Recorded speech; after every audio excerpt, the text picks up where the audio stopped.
Could you tell me a little bit about what sort of opportunities you think that the partnership between a Chinese school and an American school has opened for Chinese students?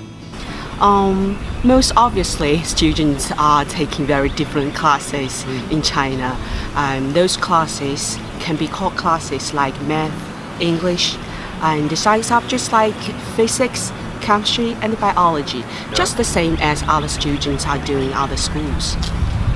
Very differently, they are also taking classes like economics, microeconomics, macroeconomics, human geography, and even US history. So I should say students are they are kind of widening the scope of knowledge under these type of curriculums. So with this type of partnership, students are encouraged to do a lot of activities after school. So like in Shanghai campus, every Wednesday afternoon, students are invited to different type of clubs and sports. But those are great opportunity for them to explore themselves. For example, I know one student who is very quiet in class. He keeps quiet. But one day, he told me he decided to be a MUN leader. Okay, so he started the MUN club. Model United Nations. Yes, Model United Nations club. And he realized, oh, I'm good at being leader, and I'm good at organizing events. So actually, he found his potential and his real interest. So these type of extracurricular activities gives students a lot of chance. And for students who don't necessarily shine in a math class or an English class, this gives an opportunity for them to really demonstrate some of their talents. Yeah. Could you talk a little bit about the summer programs and the summer experiences that Chinese students have had with North Cross? It's a great chance for students to test what they have learned in our school.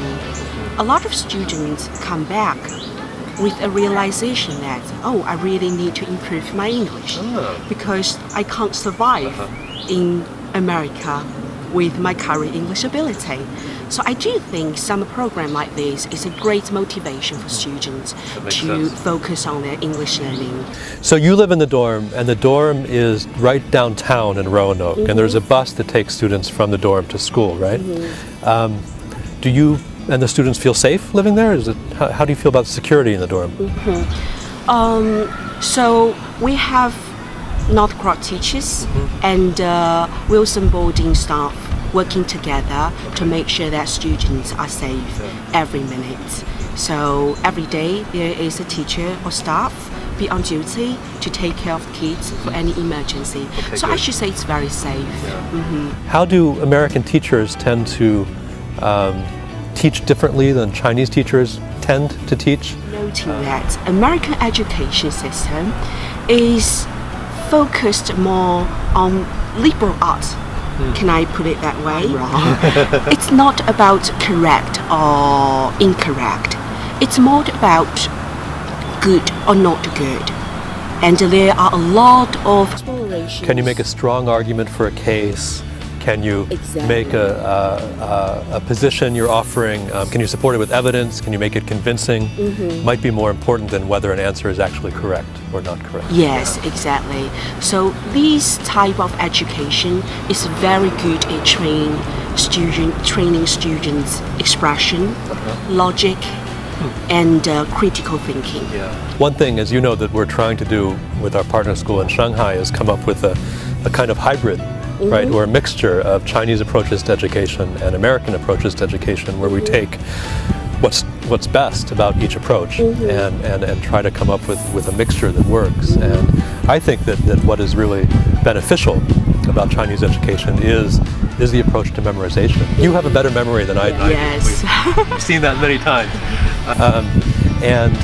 But I also think the emphasis on critical thinking here is also really important for students. And when Chinese students go to university in the US, it's really important that they're prepared to ask questions of their professors, to make arguments, to look critically and skeptically at ideas they're presented with, and that they're ready to use evidence to try to demonstrate a claim.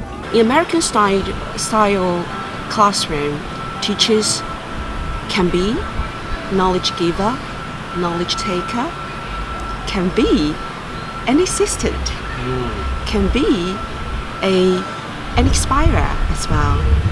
Student can be class leader, presenter, so they are playing very different roles in 14 minutes class. So, which means they learn knowledge very deeply. So they memorize the knowledge in classroom. But they have to teach themselves often, so it takes a whole different kind of effort on their part. So I should say, in American style classroom, students are training themselves to be a very independent learner.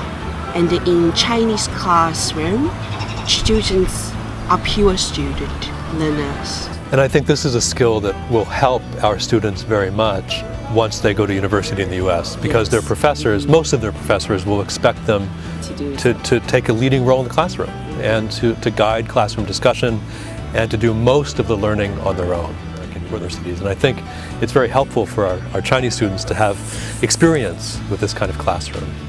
So the students you've kept in touch with who are now studying at American universities, how well do you think they're adjusting to college life, and how well do you think that we prepared them to move to the US and succeed once they get to college? For example, Carly, who is starting at University of Virginia now, she said she chose journalism as an elective. Journalism? Yes, as an elective, because she was yearbook leader. She was a yearbook editor, right? Yes. Yeah. So she told me that experience really helped her to find something she's interested in and continue in college. One thing I've been very happy to hear from Carly is that it seems like many of her friends at the University of Virginia are Americans. So she's mentioned to me that she feels like she's had no problem at all adjusting socially, and she feels like she fits in the educational culture.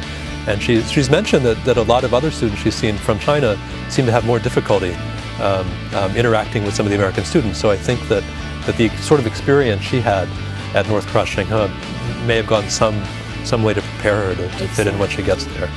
Because it's North Cross Shanghai School, we are trying to provide an all-English environment. Students are motivated, encouraged to speak English anywhere, anytime.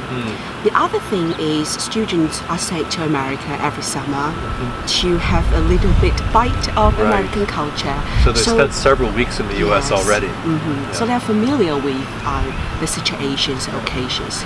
I think that helps a lot as well. Thank you.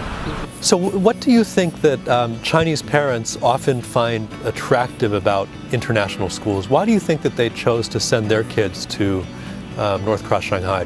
So I think most parents who decide to send their kids to North Cross Shanghai School are a group of parents who really want to provide Western style education to their kids, which means they pay more attention to training students, their kids, not logic, reasoning, expression ability. So those soft skills are what they are focused on. Because I think in education, company is more important. Our parents play a very important role. Exactly, they certainly do. Especially during teenage years. So international school is a very good choice.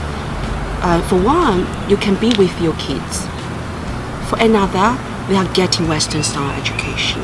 So it's a win-win situation for students. And frankly, I think that the students at North Cross Shanghai are Chinese, and it's important that they do take Chinese literature and they take Chinese history, and they also learn something about their own country. And I think for that reason, it's a good compromise for students to be in international schools in China, because they learn something about their home, but they also are exposed to kind of more broader global international perspective.